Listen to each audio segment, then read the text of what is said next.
Majelis Hakim Pengadilan Tipikor Medan menjatuhkan vonis 1 tahun penjara terdakwa Irfan Raditya lantaran terbukti korupsi proyek pembangunan gapura di Universitas Islam Negeri Sumatera Utara.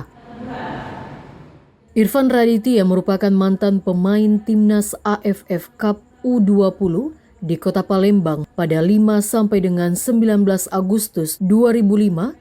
Terbukti korupsi proyek pembangunan gapura Universitas Islam Negeri Sumatera Utara tahun anggaran 2020 dan kerugian keuangan negara sebesar Rp365 juta. Hakim menyatakan perbuatan terdakwa terbukti melanggar pasal tentang pemberantasan korupsi. Selain pidana penjara, majelis hakim juga menghukum terdakwa Irfan membayar denda Rp50 juta dengan ketentuan apabila denda tidak dibayar, maka diganti pidana kurungan selama 1 bulan.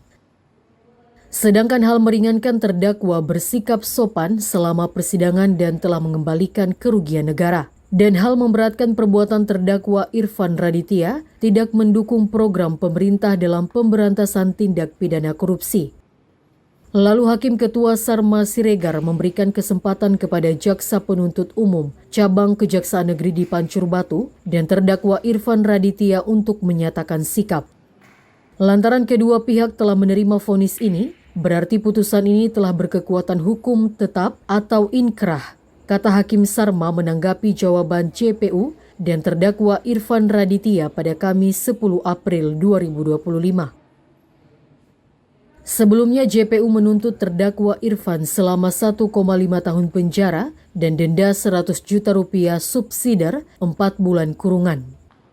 Sementara itu, Aryani Pratiwi, istri terdakwa Irfan Raditya, mengaku prihatin kasus yang menimpa suaminya, di mana masa pandemi COVID-19 tepatnya tahun 2020 mengalami kesulitan ekonomi. Demi kebutuhan keluarga, Irfan Raditya pun bersedia menjadi pegawai penyedia jasa pembangunan gapura Universitas Islam Negeri Sumatera Utara dengan gaji Rp500.000 per minggu selama 3 bulan. Meski pahit, Aryani Pratiwi tak mampu berbuat banyak karena keadilan itu cukup mahal bagi orang miskin.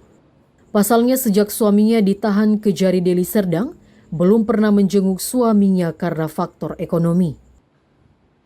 Kaget ya Bang ya, karena setahu saya tugas suami saya di situ hanya sebagai pegawai, tidak ada campur tangan lainnya, pure dia sebagai pegawai yang diperintahkan oleh atasan.